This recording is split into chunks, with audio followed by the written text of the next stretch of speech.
With anchors Diane Sawyer in New York, Sam Donaldson in Washington, and chief correspondent Chris Wallace. Tonight, a primetime investigation. You remembered the songs. There is someone. Maybe you were in high school on your first date. Now, nostalgia is a big business, and people are flocking to see these old bands. But who are they seeing? You got the most phoniest group I've ever seen in my life. Bands across the country playing major concerts, but are they the original members? I think about another group, but they're reaping the profits that we work so hard to build. Chief correspondent Chris Wallace takes you on a journey down memory lane, where what you see may not be what you get. This song was written by a very good friend of ours, Miss Petula Clark. You ever met Petula Clark? Never once. Prime Time. Now from New York, Diane Sawyer.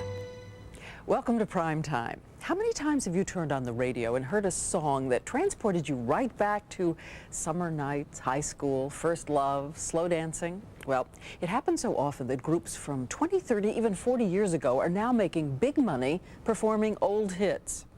But as Chief Correspondent Chris Wallace reports, the next time you go to an oldies concert, you may not be hearing whom you think you're hearing. Chris?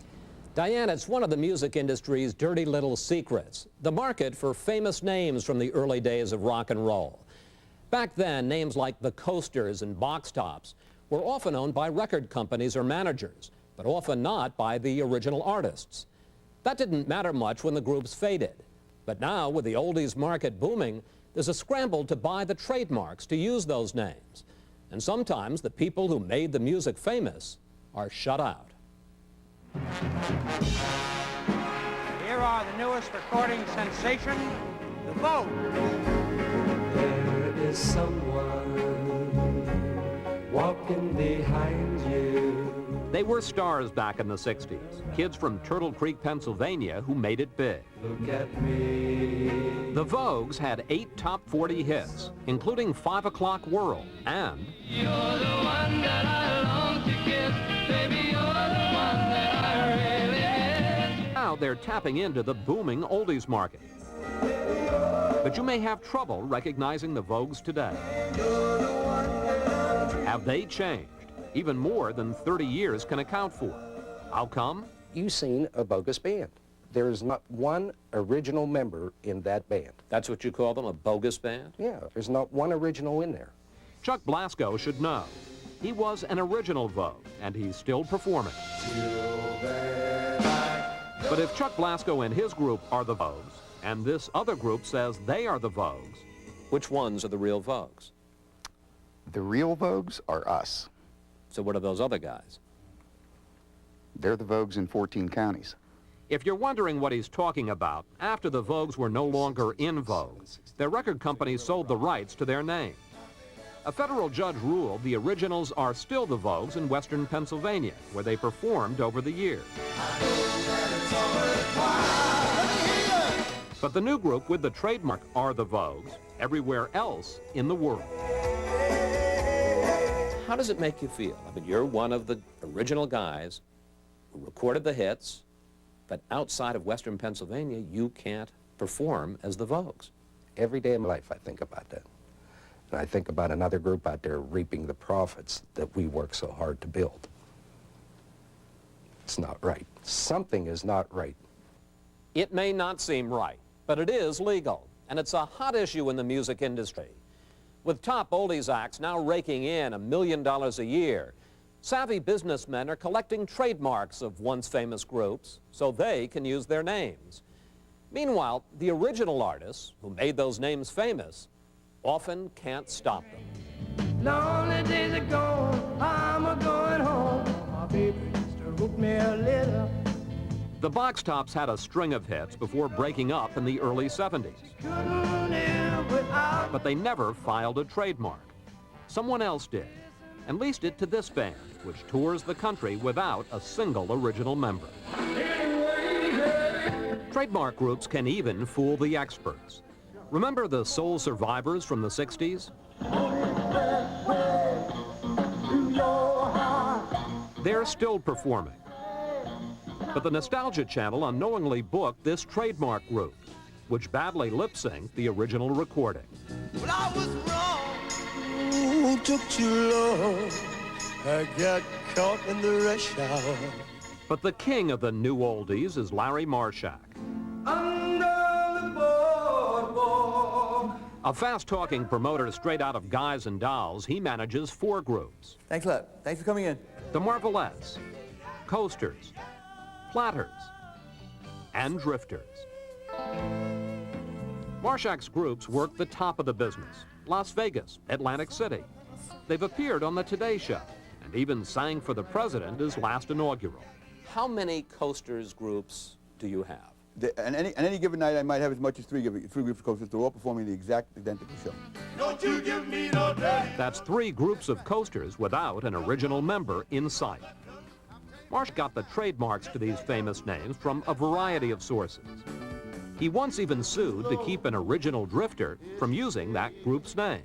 Stand by me. Now, when Marshak needs to fill slots in his army of oldies groups, he just has open casting calls. The coasters are no longer a show where the individuals matter. The only thing that matters about the individuals is that they're top quality performers. Doesn't matter who they are, it's just top quality. The individual, I'm quoting you, the individuals don't matter. Doesn't matter who the person is as long as he's top quality. No. That's a big lie.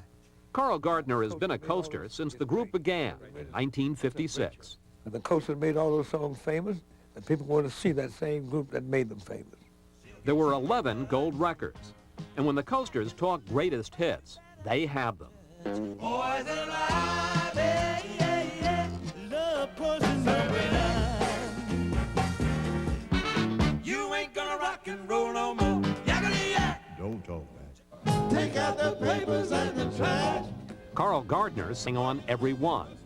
In 1987, he and 3 other original coasters were the first vocal group inducted into the Rock and Roll Hall of Fame. Okay, I'm good. Now, at age 70, with the oldie market booming, Gardner is still performing as a coaster. Love potions up and down. Love potions up and down. But he's having trouble finding work. He says because Marshak floods the market with low-cost knockoffs. We went with Gardner to watch Marshak's coasters play Atlantic City. Given all of this, given all of the hard work, what are your thoughts when you see a group of young men being sold now as the coasters? I was so devastated and so mad, so angry. I almost jumped up and started to yell in front of all those people, "You're not the coaster, get off that stage." Do you have any sympathy for these original performers who made these songs famous and now can't perform under their own names? When you say sympathy, I don't know these people. People I don't know, I can't have any sympathy for people I don't know. I don't even know them. Who are they to me? It's a matter of the public choosing our show over his show. He's jealous, he's unhappy, I don't blame him, but that's the free marketplace in the United States. That's what happens. But the public may be choosing Marshak's act because he trades heavily on the original coasters. In his publicity, he recounts every bit of their proud history. That makes him look like he has the original group. Therefore, he can lie and everybody believes that. But he doesn't have the original group. What's he got? He's got the most phoniest group I've ever seen in my life. There's an identity crisis throughout the oldies market.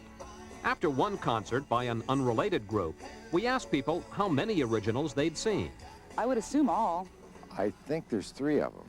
What would you think if I told you none of them were the original band members? Really? I'd be surprised. When you own a name, you're entitled to use all the goodwill associated with it. Marshak says there's nothing wrong with using a group's history. That comes with the trademark. But we wondered whether he doesn't go too far when he lists the Rock and Roll Hall of Fame in publicity for his coasters. Do you think that's at all misleading? I don't think that there's even the slightest iota of misleading in it. Not even the slightest iota. Simple question, because members of the Hall of Fame are inducted by name, not just as a group. What members of your coasters were inducted into the Rock and Roll Hall of Fame? Simple answer. You're 100% totally wrong. Members of the Rock and Roll Hall of Fame were inducted as a group. I started a lawsuit against the Rock and Roll Hall of Fame. Okay. You sued them too? Yes. I started a lawsuit against the Rock and Roll Hall of Fame because they were trying to induct people that I didn't approve of in the Drifters. We checked with the Hall of Fame, which says only Carl Gardner and 3 originals were inducted as the coasters. But officials declined to go on camera, noting Marshak's reputation for filing lawsuits. I call you up and ask you if you'd like to go with me and see a movie. If you want some idea just how devastating trademark groups can be for the original artists, consider the case of Dennis Yost. He was lead singer for the Classics 4 and their 1960s hit song. Love is kinda easy with a spooky little girl like you. But Dennis Yost can't perform as the Classics 4 anymore. This band now has all rights to the trademark. They've worked Las Vegas, a lot of the major hotels, and made a lot of money off of it. And then when I go try to get up in the area, they say, well, we've already had the Classics 4. Yost is left doing smaller oldie shows and says he's been threatened with a lawsuit if he even mentions the Classics 4 he made famous. It has been a great burden to Yost, who recently got out of an alcohol treatment program. You know, I'm just about a major depression case. It's like someone stealing my heart. You know, it's like someone stealing my life from me. As much as the money, that's what eats at the original artists. They feel these trademark groups are stealing their identity.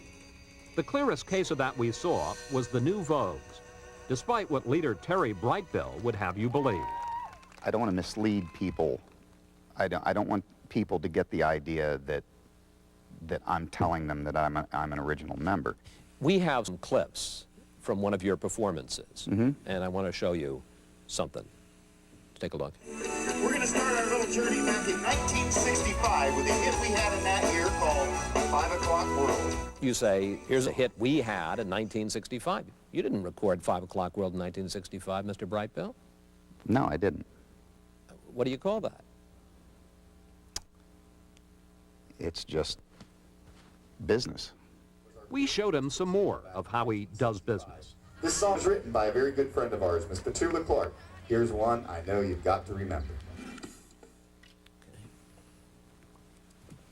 Petula Clark, a good friend of yours? No. You ever met Petula Clark? Never once. But you told me a couple of minutes ago that you don't pass yourselves off as the original artists. What do you call that? I don't see it that way, but I see where you're coming from. You know, it's just, I'm just doing my performance. It is just a performance for the new oldies. But it's a lot more for rock and roll pioneers, like Carl Gardner every time he loses a booking, or Dennis Yost, who can't use the name he made famous. Chuck Blasko, in his frustration, had one idea how to make things right. An old-fashioned battle of the bands. My group would blow them right off the stage.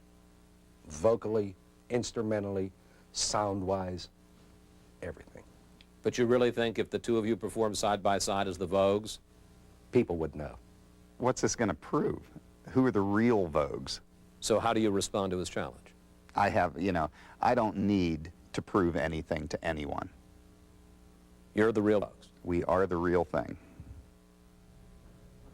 A couple of footnotes. Terry Brightbill of the New Vogue says he is redoing his show and will no longer take credit for the work of the original Vogues. As for Dennis Yost of the original Classics 4, he is back in the hospital, being treated again for depression. We'll be right back.